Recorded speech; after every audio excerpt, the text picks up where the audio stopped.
kita akan melanjutkan untuk punya materi selanjutnya. Nah, tapi sebelum kita melanjutkan untuk materi, mari kita berdoa. Berdoa mulai.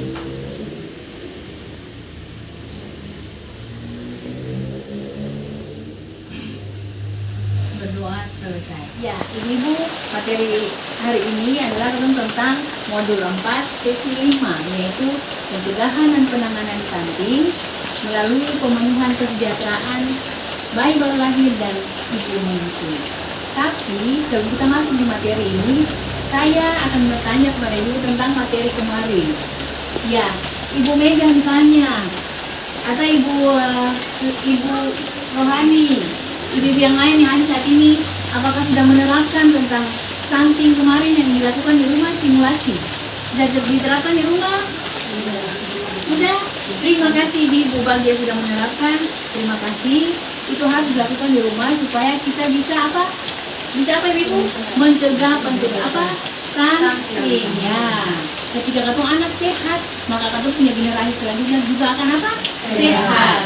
Nah, Ibu materi saat ini atau akan belajar tentang yang tadi kita bilang modul 4 sesi 5, yaitu pencegahan dan penanganan stunting melalui pemenuhan kesejahteraan ibu menyusui dan anak baru lahir. Nah, Ibu kita akan bagi Ibu dalam 2 kelompok. Kita akan berdiskusi. Nah, Ibu kalau di sebelah kiri beta nanti kelompok 1, sebelah kanan beta adalah kelompok 2.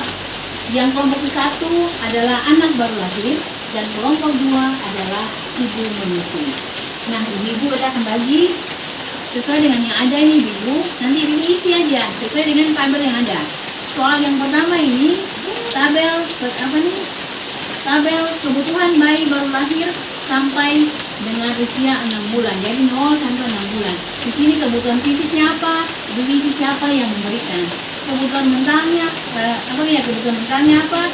Siapa yang memberikan. Ini untuk yang pertama. Bisa Ibu? Bisa? Ya, ini untuk kelompok 1. Silakan diisi. Ya Ibu, karena Ibu sudah mengisi jawabannya di tabel yang sudah disediakan. Sekarang kita minta kelompok 1 untuk maju ke depan mempresentasikan hasil kerjanya dari kelompok 1. Mari Ibu. Ibu Lela, kita persilakan. Kita pegang saja Ibu. Ya, tabel yang pertama. Tabel yang pertama kebutuhan bayi yang baru lahir sampai dengan usia 6 bulan atau dari 0 sampai 6 bulan. Fisik memberikan IMD dan ASI eksklusif. Memberikan ASI penuh yang dilakukan ibu kepada bayi. Ibu juga harus mengkonsumsi makanan yang bergizi sehingga ASI yang diberikan sangat baik untuk bayi. Kedua, mental.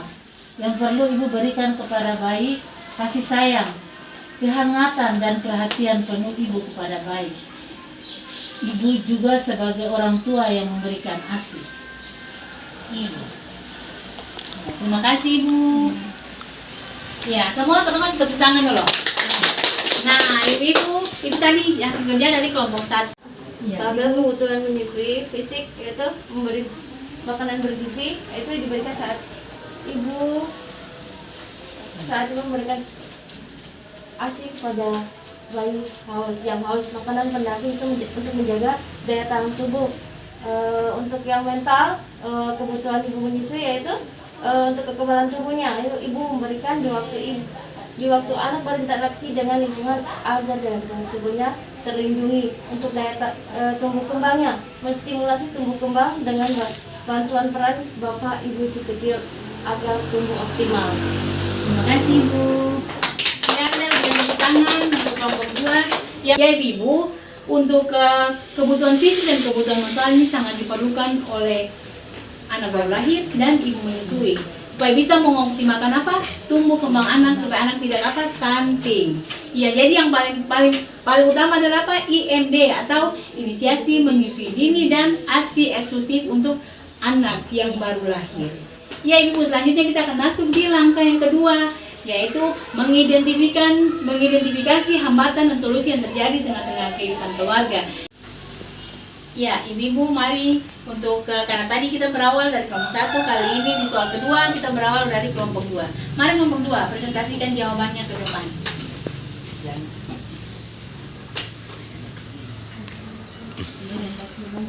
Kebutuhan fisik. Hambatan. Kurangnya asupan gizi yang cukup. Solusinya Solusinya Solusinya bagaimana? Mengkonsumsi. Mengkonsumsi makanan bergizi dan vitamin. kedua kebutuhan kelompok 2 bisa baca. Masih bisa baca tulis kacamata itu. Beda kalau kacamata. ya silakan ibu tabel yang kedua. Kebutuhan fisik. Hambatan.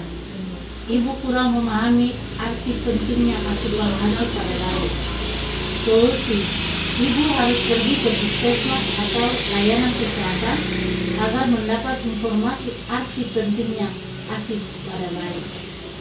Kebutuhan mental. Kurang kasih sayang. Solusinya, ibu harus memberikan perhatian penuh kepada bayi sehingga bayi merasa aman di samping ibu. Ya, terima kasih ibu. Iya ibu-ibu, terima kasih ibu, kita berikan aplaus bu di semua kelompok ya.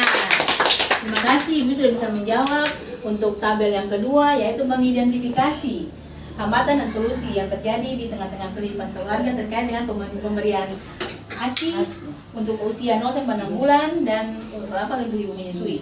Iya, selanjutnya ibu-ibu, untuk ibu menyusui dan anak yang baru lahir ini kesejahteraannya perlu diperhatikan, asupan gizinya perlu diperhatikan. Lalu kalau misalnya ibu kalau ada kedapatan misalnya dalam keluarga tidak ada kasih sayang, ibu kurang paham tentang pemberian ASI, ibu bisa langsung ke puskesmas atau posyandu terdekat. Di sana ada tenaga-tenaga kesehatan yang bisa menjelaskan kepada ibu supaya ketika ibu pulang di rumah ibu bisa mempraktekkan sesuai dengan yang disampaikan oleh tenaga kesehatan. Iya ibu, selanjutnya kita akan masuk di langkah ketiga, yaitu mengidentifikasi kebiasaan-kebiasaan atau tradisi-tradisi yang telah dia lakukan di tengah-tengah masyarakat atau keluarga. Jenis dan manfaat kebiasaan atau tradisi ketika menyambut ibu dan bayi yang baru lahir. 1. Memberikan jamu pada ibu yang baru lahir agar ASI lancar. 2. Memberikan madu pada bayi yang baru lahir agar daya tahan tubuh kuat dan kondisi bayi sehat. Ya, silakan ibu, langsung saja kelompok 2.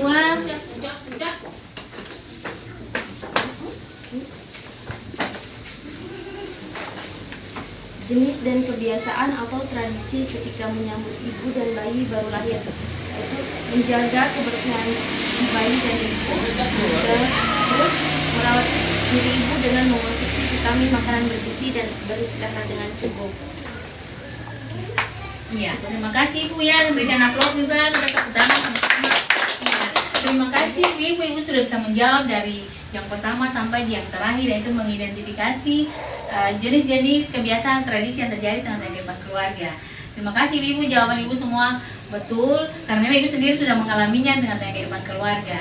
Dengan demikian ibu-ibu, untuk pencegahan dan penanganan stunting melalui pemenuhan kesejahteraan anak baru lahir dan ibu menyusui, titiknya ibu harus yang pertama IMD.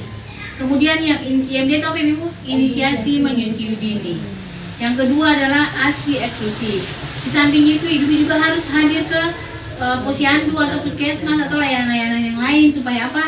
Ada informasi-informasi penting terkait dengan pemberian gizi kepada anak yang baru lahir ataupun ibu yang menyusui supaya dia punya apa? Ibu punya misalnya asupan gizi terkait dengan misalnya makanan supaya memproduksi ibu punya apa? Air susu. Air susu bagus, anak-anak juga akan sehat. Karena di dalam susu juga mengandung makanan-makanan yang ibu makan yang bergizi. Iya, jadi ibu jangan lupa ketika pencegahan stunting ini kita melakukan dari awal itu dari keluarga. Jadi kalau dari keluarga bagus, otomatis sampai kapanpun anak juga akan sehat. Dengan demikian, mari sama-sama kita mencegah yang namanya apa? Stunting. Ya, terima kasih Ibu. Kita sudah sama-sama pelajari tentang modul 4 sesi 5, yaitu pencegahan dan penanganan stunting melalui pemenuhan kesejahteraan anak baru lahir dan ibu menyusui. Terima kasih Ibu atas partisipasi Ibu terhadap beberapa soal tadi sesuai dengan langkah-langkah yang sudah kita pelajari. Terima kasih Ibu sudah bisa menjawabnya. Nah, sekarang kita akan pulang. Sebelumnya, untuk menutupi kita punya pertemuan di saat ini, mari kita berdoa. Berdoa mulai.